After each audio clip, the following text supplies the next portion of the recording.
નમસ્કાર દર્શક મિત્રો, હું છું રૂપલ લોણીચિયા. સંપૂર્ણ ન્યૂઝમાં આપનું સ્વાગત છે. બનાસકાંઠાના દાંતીવાડા તાલુકામાં દાંતીવાડાથી કુચાવાડા સુધીના હાઈવે ફોરલેન પ્રોજેક્ટ માટે જમીન સંપાદનની કાર્યવાહી સામે ખેડૂતોમાં નારાજગી જોવા મળી રહી છે. ખેડૂતોનો આક્ષેપ છે કે જરૂરિયાત કરતાં વધુ જમીન સંપાદિત કરવામાં આવી રહી છે અને વળતર પણ બજાર ભાવ મુજબ ચૂકવવામાં આવતું નથી. આ મુદ્દે મોટી સંખ્યામાં ખેડૂતો દાંતીવાડા ખાતે એકત્રિત થયા હતા અને પોતાની માંગણીઓ સાથે પ્રાંત મામલતદાર તેમજ જિલ્લા કલેક્ટરને આવેદનપત્ર પાઠવ્યું હતું. ખેડૂતોની મુખ્ય માંગ એ છે કે જમીન સંપાદન માત્ર જરૂરી હદ સુધી જ કરવામાં આવે અને જંત્રી ભાવના બદલે બજાર ભાવ મુજબ જ વળતર ચૂકવવામાં આવે. ખેડૂત આગેવાન અશોકભાઈ જોશીએ જણાવ્યું હતું કે ચંડીસરથી કુચાવાડા સુધીના માર્ગ માટે ફોરલેનની મંજૂરી હોવા છતાં 6 લેન જેટલી જમીન સંપાદિત કરવામાં આવી રહી હોવાનું ખેડૂતો માની રહ્યા છે. તેમણે સંપાદન મર્યાદિત રાખવાની માંગ કરી હતી.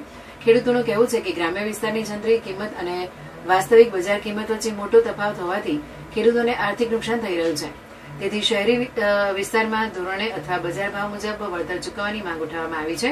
ખેડૂતોએ ચેતવણી આપી છે કે જો તેમની માંગણીઓ પર યોગ્ય નિર્ણય નહીં લેવાય તો આગામી દિવસોમાં ચંડીસરથી કુચાવાડા સુધીના ખેડૂતો દ્વારા ઉગ્ર આંદોલન અને ભૂખ હડતાળ જેવા કાર્યક્રમો હાથ ધરવામાં આવશે.